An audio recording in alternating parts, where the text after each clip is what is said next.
박원순 서울시장이 분노했습니다.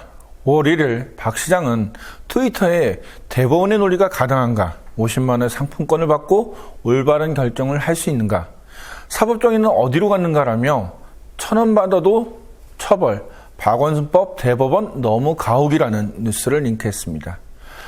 박원순 시장이 사법정의를 운운한 이유는 서울시가 해임한 비리 공무원의 처벌이 너무 가혹하다며 대법원이 해임 처분을 취소하라고 판결을 내렸기 때문입니다. 서울시 송파구 A국장은 2015년 2월 건설업체 임직원으로부터 저녁 식사와 함께 50만 원 상당의 상품권을 받았습니다. 2015년 5월에는 다른 업체 직원으로부터 12만 원 상당의 놀이공원 이용권도 받았습니다. 서울시는 박원순법을 적용해 A국장을 해임했습니다. 그러나 A국장은 불복해 소청을 제기했고 소청 심사위는 강등으로 징계 수위를 낮춰줬습니다. A국장은 이마저도 가혹하다며 대법원에 소송을 제기했고 법원은 지나친 징계라고 판결을 내렸습니다. 결국 A국장은 업무에 복귀할 수 있게 됐습니다. 이번 대법원 판결이 주목을 받는 까닭은 박원순 시장이 시행하고 있는 공무원 비리 처벌에 대한 법원의 첫 판결이기 때문입니다. 서울시는 지난 2014년 김영란법보다 더 강력한 서울시 공직자 행동강령, 일명 박원순법을 시행했습니다. 김영란법이 100만 원 미만의 금품 수수를 처벌하는 법이라면 박원순법은 단돈 1,000원만 받아도 징계하는 원 스트라이크 아웃제가 적용됩니다.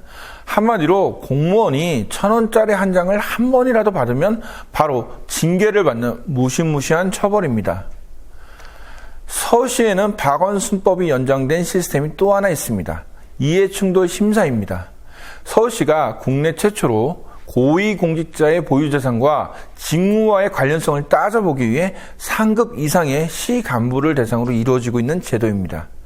쉽게 얘기해 공무원 본인과 배우자, 직계 좀비 속의 보유재산이 서울시 공무원의 업무와 연관성이 있는지를 심사하는 제도입니다. 예를 들어 비공개 개발 정보 담당 공무원이 개발지역 건설회사의 아파트를 분양받았다면 이 재산이 어떻게 취득됐는지를 조사합니다. 현재 이 제도는 서울시 고위공무원 49명 전원의 자발적인 참여로 이루어지고 있습니다.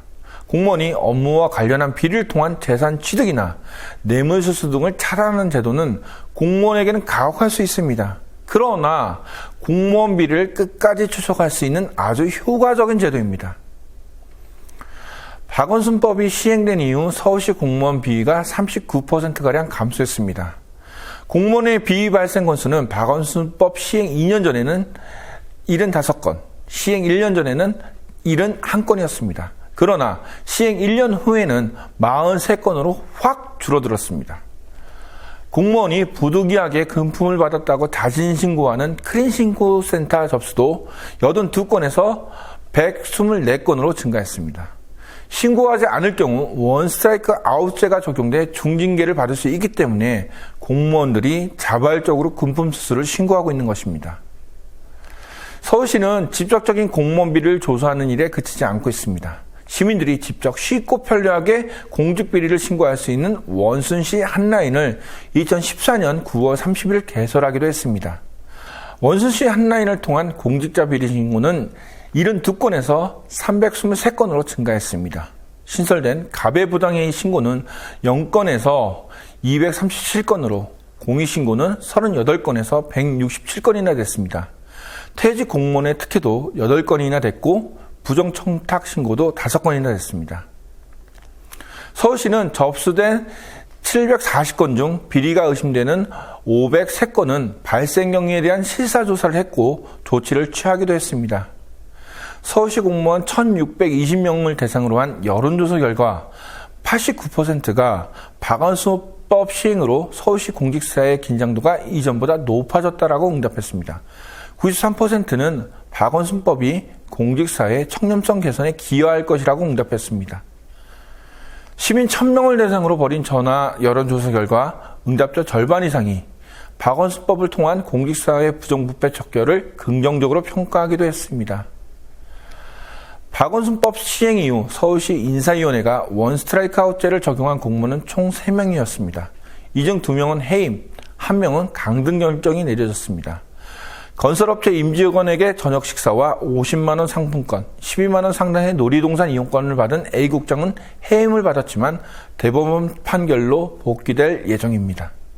건설업체 임직원에게 저녁 식사와 50만 원 상품권, 12만 원 상당의 놀이동산 이용권을 받은 자치구 국장급 공무원, 위생점검 적발사항을 무마해주는 대가로 현금 15만 원을 받은 자치구 7급 공무원, 골프 접대를 받은 자치구 국장급 공무원, 이들 보고 가혹하다고 말할 수는 있습니다. 그러나 대법원의 판결처럼 인간적인 정의나 관대함을 주장하기에는 대한민국의 부정부패가 너무 심합니다. OECD 가입 34개국 중 한국은 27위입니다. 체코 공화국과 같은 순위입니다. 한국보다 낮은 국가는 헝가리, 터키, 멕시코 등 6개국에 불과했습니다. 해외에서 본다면 한국은 부패로 정상적인 사업이 불가능한 국가처럼 취급될 수밖에 없습니다. 인간적으로 안타깝다고 봐주고 금액이 적다고 징계를 낮춰주고 강요가 아닌 자발적으로 돈을 줬기 때문에 무죄라는 판결이 나오기 때문에 각종 비리로 국가가 엉망입니다.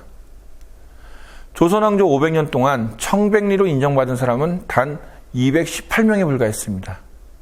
이익은 성호사설에서 조정에 청백리의 자손을 등용하라는 명은 있으나 오직 뇌물을 쓰는 자들이 벼슬을 하고 청백리 자손들은 모두 초야에서 굶주려 죽고 만다라고 말했습니다. 박원순 시장은 페이스북에 공직사회에서 금품과 향응은 액수의 많고 적음이 아니라 주고받는 행위 자체를 근절하고 무관용 원칙으로 처벌해야 한다면서 국민의 세금으로 월급을 받고 직을 보장받는 공직자는 공평 무사해야 하고 청렴 결백해야 합니다라는 글을 올렸습니다. 1,000원이라는 돈도 IMP터는 후하다고 봅니다. 단돈 100원이라도 부정한 돈을 받으면 아예 영구적으로 해임해야 한다고 봅니다. 박원순 시장이 공무원의 비리를 막아내고 있다면 대법원은 부정부패에 앞장서고 있다는 생각마저 듭니다. 도대체 우리는 언제쯤이면 단돈 100원이라도 부정한 돈을 받으면 처벌할 수 있는 공평하고 정의로운 사회에서 살 수 있을까요? 더 IMP터 시청해주신 시청자와 조합원 여러분 고맙습니다.